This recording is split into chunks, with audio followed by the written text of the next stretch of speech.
মুসলিম জাহানের খলিফা হযরত ওমরে ফারুক রাদিয়াল্লাহু তাআলা আনহু অর্ধ দুনিয়া পৃথিবীর অর্ধেকের শাসক ছিলেন। হযরত ওমর ঈদের আগের দিন, এই যে আজকের দিন, ঘরে গেছেন। স্ত্রী জিজ্ঞাসা করছেন, স্বামী আপনি অর্ধেক পৃথিবীর বাদশাহ, আপনি খলিফাতুল মুসলিমিন, ওমর আপনার তরবারি মদিনার মাটিতে রাখছিলেন, মদিনার মাটি কাঁপা বন্ধ করে দিয়েছে। আপনি ওমর নদীর নামে চিঠি দিয়েছেন, নদী পানি দিতে বাধ্য হয়েছে। আপনি ওমর যে রাস্তা দিয়ে দেন, শয়তানি রাস্তা দিয়ে যায় না। আপনার কাছে আমি জানতে চাই, আগামীকালকে ঈদ, আমাদের ঘরে তো কোনো নতুন জামা কাপড় কিচ্ছু নাই। আপনি খলিফাতুল মুসলিমিন, আপনি অর্ধ জাহানের খলিফা, আর আপনার পরনে ছেঁড়া ছেঁড়া কাপড়। আমি নিজেরে বুঝ দিলাম, আপনি আপনারে বুঝ দিলেন, কিন্তু আমাদের ছোট্ট বাচ্চাটাকে তো বুঝ দিতে পারবো না। ছোট্ট বাচ্চাটার জন্য আজকে আগামীকালকে ঈদের দিন কিছু একটা কিনেন। কার কথা বলতেছি? অর্ধ জাহানের বাদশাহ, আমেরিকার না, লন্ডনের না, অর্ধ পৃথিবীর বাদশাহ ওমর, অর্ধ পৃথিবীর বাদশাহ ওমরের কথা বলছি। স্ত্রী যখন বলছেন বাচ্চার জন্য একটা কাপড় কিনেন, হযরত ওমরে ফারুক রাদিয়াল্লাহু তাআলা আনহু বললেন, আগামীকালকে ঈদ, ছোট্ট বাচ্চাটাকে জামা দেওয়ার মতো সামর্থ্য আমার নাই। চিন্তা করতেছে কে আছে এখানে যার কাছে একটা বাচ্চার জামা দেওয়ার সামর্থ্য নাই? আর অর্ধ পৃথিবীর খলিফা বলতেছেন, আমার কাছে ছোট্ট বাচ্চার একটা জামা দেওয়ার সামর্থ্য নাই। স্ত্রী বলছেন, তাইলে আপনি কি করবেন? সবাইকে তো বুঝ দেওয়া যাবে, বাচ্চাটাকে তো বুঝ দেওয়া যাবে না। হযরত ওমরে ফারুক রাদিয়াল্লাহু তাআলা আনহু অর্থমন্ত্রীর নামে চিঠি লিখলেন। অর্থমন্ত্রী ছিলেন আবু উবায়দা ইবনুল জাররাহ রাদিয়াল্লাহু তাআলা আনহু।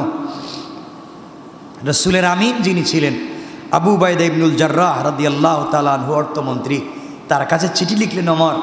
বললেন, ভাই আমি তো এই দেশের খলিফা, অর্ধ জাহানের বাদশাহ, আমারে আগামী মাসের অগ্রিম বেতনটা দিয়ে দাও, আমি আমার বাচ্চার ঈদের জামাটা কিনবো। টাকা পয়সা কিচ্ছু নাই, ঘরের ভিতরে আগামীকালকার খাবার নাই, তুমি আমাকে আগামী মাসের বেতনটা দে। চিন্তা করতেছেন নি আপনারা? আজকে আমরা কোথায়? কেন তারা দুনিয়ায় থেকে জান্নাত ক্রয় করেছেন? কেন তারা চক্ষু বন্ধ করলে সব দেখতেন? কেন তাদের হাতের কাছে পুরা পৃথিবী কাঁপত?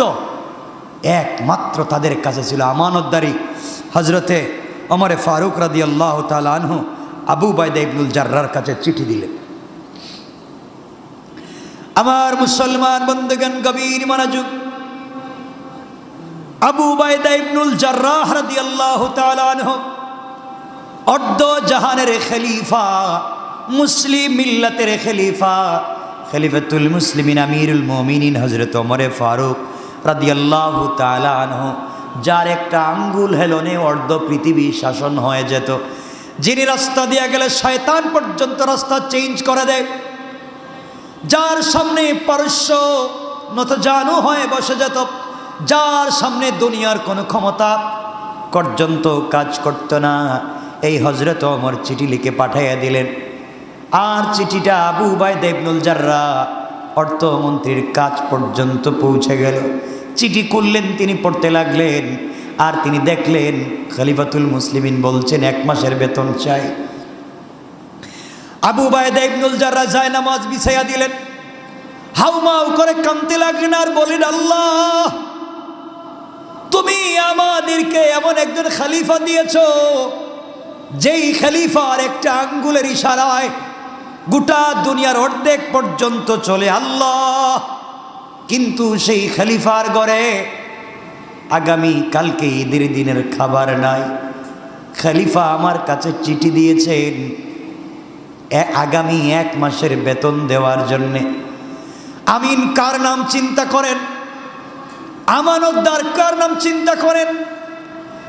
আবু উবায়দা ইবনুল জাররাহ রাদিয়াল্লাহু তাআলা আনহু খলিফাতুল মুসলিমিন, অর্ধ জাহানের খলিফা হযরতে ওমরকে আগামী অগ্রিম 1 মাসের বেতন দিলেন না, 1 মাসের বেতন দিলেন না। চিঠির উল্টা পৃষ্ঠায় তিনি লিখে দিলেন, খলিফাতুল মুসলিমিন, আপনি আমার সালাম গ্রহণ করবেন, বেয়াদবি মাফ করবেন, আপনি এই পৃথিবীর অর্ধেকের খলিফা আর আমি সাধারণ অর্থমন্ত্রী, আমি বাইতুল মাল দেখাশোনা করি। আপনি আমার কাছে আগামী 1 মাসের বেতনের আবদার করেছেন। আপনি যদি গোটা বাইতুল মাল চান আমি দিতে বাধ্য, কিন্তু আপনি আগামী 1 মাসের বেতন চাইলেন অগ্রিম। আপনার কাছে আমি 2টা জিনিস জানতে চাই, এই 2 জিনিসের ফয়সালা যদি আপনি দিতে পারেন আমি আপনাকে আগামী মাসের বেতন দিব, নচেত আপনি খলিফাতুল মুসলিমিন হতে পারেন, আমি আবু উবায়দা আপনাকে আগামী মাসের বেতন দিতে পারবো না। আল্লাহু আকবার! কে আমানতদারি! চিঠির উল্টা পৃষ্ঠায় লিখে দিলেন, খলিফাতুল মুসলিমিন 1 নম্বর জানতে চাই, আপনি আগামী মাসের বেতন অগ্রিম চাইছেন, আগামী মাসের বেতন যেন আমি আপনাকে দিয়া দিই। আমি জানতে চাই খলিফাতুল মুসলিমিন, আগামী মাস পর্যন্ত আপনি বেঁচে থাকবেন কিনা? আপনি যে আমার কাছে অগ্রিম বেতন চাইলেন, আগামী মাস পর্যন্ত আপনার হায়াত আছে কিনা আপনি জানেন নাকি? আপনি যদি আগামী মাস পর্যন্ত বাঁচবেন এটা জানতে না পারেন, তাইলে কেমনে আপনি আগামী মাসের বেতন আমার কাছ থেকে নেবেন? কিয়ামতের দিন রাষ্ট্রের কাছ থেকে যে 1 মাসের বেতন নিলেন কি জবাব দিবেন? আল্লাহু আকবার বলেন। ও খলিফা, আপনার কাছে আমি 2 নম্বর প্রশ্ন রাখতে চাই। 2 নম্বর আমি জানতে চাই, আপনি যদি আগামী 1 মাস বেঁচে যান, আপনাকে আগামী 1 মাস এই দেশের জনগণ আপনাকে যে খিলাফতের দায়িত্বে রাখবে এর কি গ্যারান্টি আছে? আগামী মাসে এই দেশের জনগণ, এই পৃথিবীর নাগরিক আপনাকে যে খলিফা রাখবে তা আপনি কেমনে বুঝলেন? হয়তো আগামীকালকে এই দেশের জনগণ আপনাকে ক্ষমতা থেকে নামাইয়া দিতে পারে। আপনি কেমনে আগামী 1 মাসের বেতন চাইলেন?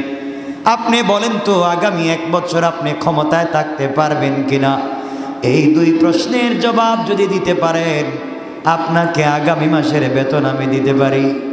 এই চিঠি হযরত ওমরের কাছে পৌঁছে গেল। হযরত ওমর চিঠি খুললেন, অপর পৃষ্ঠায় যখন দেখলেন সিজদায় পড়ে কাঁদতে লাগলেন আর বললেন, আল্লাহ, তুমি আমাকে কিয়ামতের দিনে জবাবদিহিতা থেকে বাঁচাইয়া দিয়েছ। আল্লাহ, আমি মরে গেলে আমার কোনো কষ্ট নাই। আমার দেশে এমন একজন আমানতদার অর্থমন্ত্রী আছে যিনি বাদশাকে পর্যন্ত অগ্রিম 1 মাসের বেতন দেয় নাই। আল্লাহকে এতটুকুন ভয় করে, আল্লাহকে এতটুকুন বিশ্বাস করে ভালোবাসে, আমি আগামী 1 মাস বাঁচব কিনা, দেশের জনগণ ক্ষমতায় রাখবে কিনা, এই বয়সে 1 মাসের বেতন আমাকে দেয় নাই। এই ধরনের খলিফা যদি আজও দুনিয়ার জমিনে থাকতো, চুরি চামারি থাকতো না রে ভাই। আর আমাদের দেশের টাকাওয়ালারা লুটে পুটে দেশটাকে খায়া তারা বিভিন্ন দেশে দেশে তারা বড় বড় বাড়ি আর গ্রাম বাংলা বানাচ্ছে। কোন ঠিক কিনা? আমার বন্ধুগণ, তুমি আমি দুনিয়া দুনিয়া বলে মত্ত, আর খলিফাতুল মুসলিমিন আমিরুল মুমিনিন ওমরের ঘরে ঈদের দিনের খাবার নাই, বাচ্চার পরনে জামা নাই।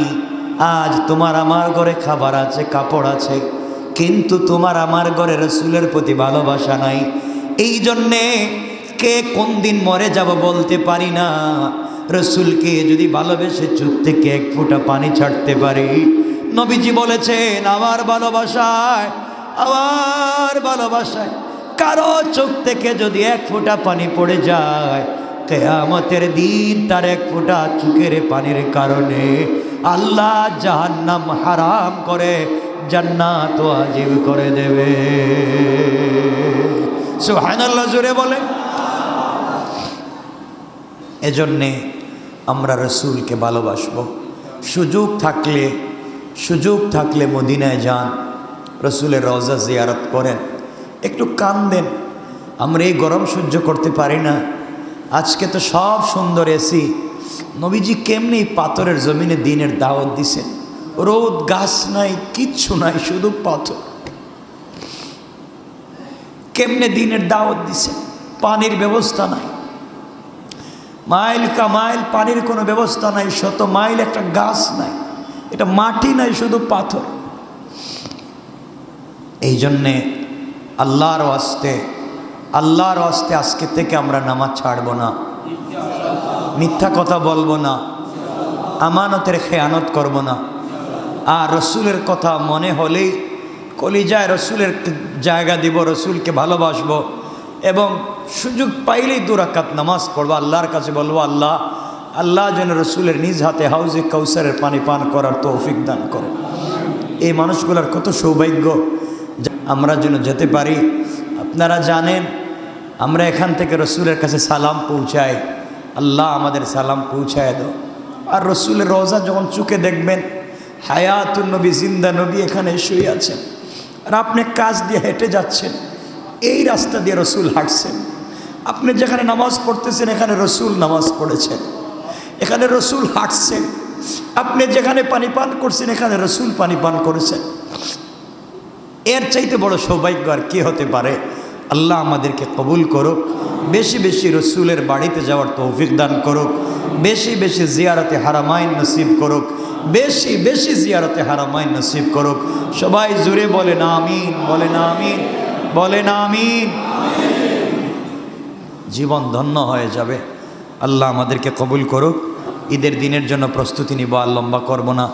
আমার জন্য দোয়া করবেন, আমি আপনাদের জন্য দিল থেকে দোয়া করব, একে অপরের জন্য। আমি অনেক দোয়ার মহতাজ, অসুস্থ, দুনিয়ার অনেক ঝামেলায়ও থাকি। আল্লাহ যেন ঝামেলা থেকে মুক্ত করে। আর আপনাদের জন্য দোয়া করি। মক্কায় যতবার দোয়া করছি আপনাদের কথা মনে পড়ছে, মদিনায় দোয়া করছি, রসুলের রোজায় সালাম পৌঁছে দিয়েছি। আমার জন্য দোয়া করবেন, আল্লাহ যেন আমাকে ইমানের উপরে রাখে, ইখলাস এবং আমানতদারির উপরে রাখে। সবার জন্য দোয়া করবো ইনশাআল্লাহ।